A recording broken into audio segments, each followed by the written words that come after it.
बिस्मिल्लाहिर्रहमानिर्रहीम। अस्सलाम वालेकुम डियर फ्रेंड्स, मेरा नाम डॉक्टर मुनज़्ज़र रहमान है और आज के वीडियो में मैं बात करूंगी हेपेटाइटिस सी के बारे में। हेपेटाइटिस सी या काला यरकान दुनिया भर में बहुत ज़्यादा कॉमन है और पाकिस्तान में गुज़िश्ता चंद सालों में इसकी शरह में बहुत ज़्यादा इजाफा हुआ है और तकरीबन 8% लोग जो है वो हेपेटाइटिस सी का शिकार हैं पाकिस्तान में। दुनिया भर में बहुत सारी अमवात होती हैं हेपेटाइटिस सी की वजह से और उनका तनासुब बहुत ज़्यादा है और इसकी वजह यह है कि इसकी अलामात इब्तदाई तौर पर ज़ाहिर ही नहीं होती और मरीज़ को नहीं पता होता कि वो हेपेटाइटिस सी या काले यरकान का शिकार है। अब ये जानना बहुत ज़रूरी है कि हेपेटाइटिस सी किस तरह से फैलता है और क्या ऐसी एहतियाती तदाबीर हैं कि जिनको अडॉप्ट करके हम हेपेटाइटिस सी से बच सकते हैं। जनाब, हेपेटाइटिस सी एक ब्लड बॉर्न डिजीज़ है, यानी कि ये खून के ज़रिए मुंतकिल होती है और क्योंकि हेपेटाइटिस सी वायरस जो है वो इसका बाइस बनता है, तो ये वायरस मुख्तलिफ तरीक़ों से इंसानों में एक से दूसरे इंसान में मुंतकिल हो सकता है, जिसमें जो भी आपके कंटेमिनेटेड इंस्ट्रूमेंट्स होते हैं, यानी कि आलाती जराही जो कि कंटेमिनेटेड या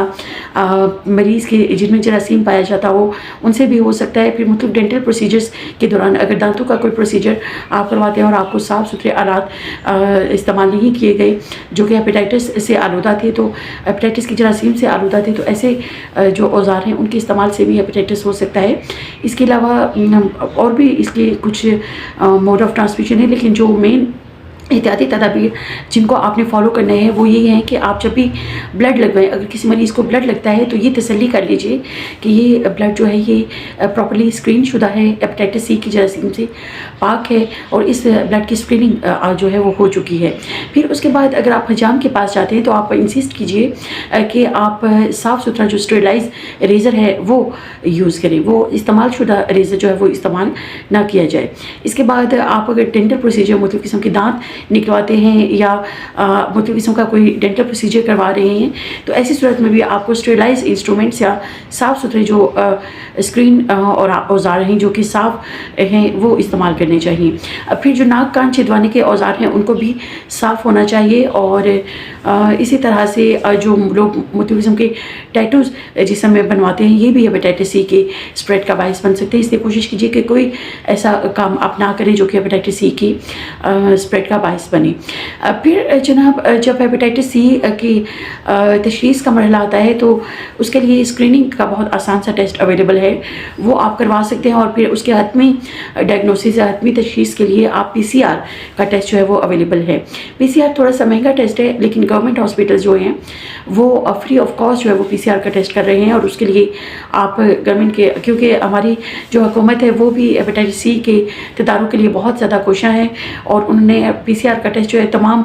सरकारी अस्पतालों में अवेलेबल कर रखा है और आप वहाँ से बआसानी करवा सकते हैं। फिर जब टेस्ट के बाद आपको अगर खुदा ना खास्ता हेपेटाइटिस सी या काला यरकान डायग्नोस हो जाता है और कुछ अलामात अगर आपको ज़ाहिर होती हैं और वो अलामात भी मैं बता देती हूँ, तो फिर आप उसको ट्रीट करवा सकते हैं। उन अलामात में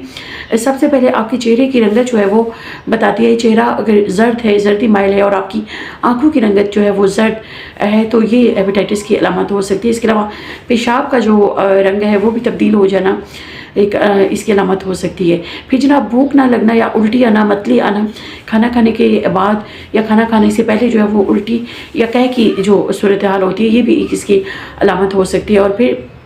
पेट में अगर पानी पड़ जाता है, पानी भर जाता है तो ये भी हेपेटाइटिस की अलामत हो सकती है। और बार बार अगर पेशेंट को बेहोशी तारी होती है तो इस तरह से भी हेपेटाइटिस की एक अलामत ज़ाहिर हो सकती है। और अगर पेशेंट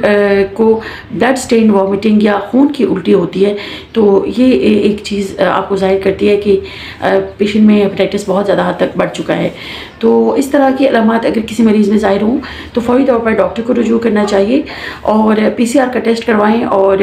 साथ ही साथ हेपेटाइटिस की स्क्रीनिंग करवाएं ताकि आपका बर वक्त इलाज शुरू किया जा सके। गुज़िश्ता चंद सालों में क्योंकि पहले इसका इलाज जो है वो इंजेक्शन से या टीके की मदद से किया जाता था और वो काफ़ी तकलीफ प्रोसेस होता था, लेकिन अब क्योंकि लेटेस्ट जो इलाज इसका अवेलेबल है वो बहुत ही एक अच्छी मेडिसिन अवेलेबल है जो कि एंटीवायरल मेडिसिन के साथ कंबाइन करके हम मरीज़ को देते हैं और वो 3 माह या 6 माह का कोर्स जो है दवा का अवेलेबल होता है और उससे हेपेटाइटिस دائمی طور پر حتمی طور پر جو ہے وہ ٹریٹ کیا جا سکتا ہے اور ہمیشہ کے لیے ہم اس کو کیور کر لیتے ہیں.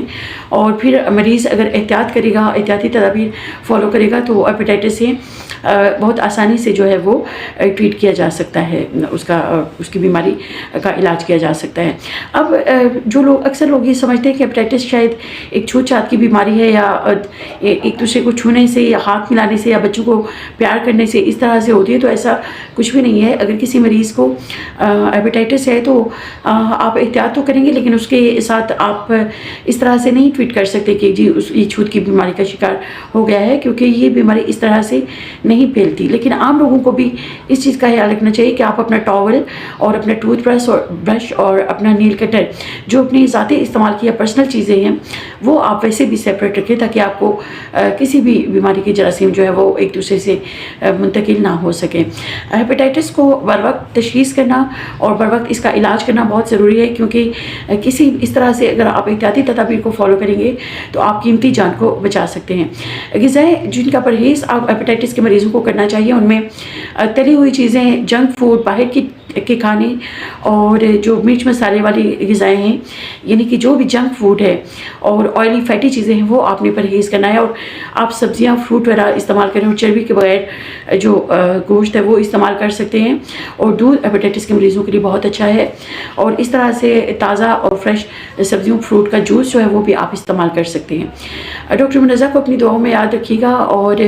اگر کسی اور بیماری کے بارے میں آپ پوچھنا چاہتے ہیں تو مجھے کامنٹ سیکشن میں بتائیے گا, اور آپ کو یہ ویڈیو کیسی لگی یہ بھی مجھے کامنٹ سیکشن میں بتائیے گا. تھینک یو, اللہ حافظ.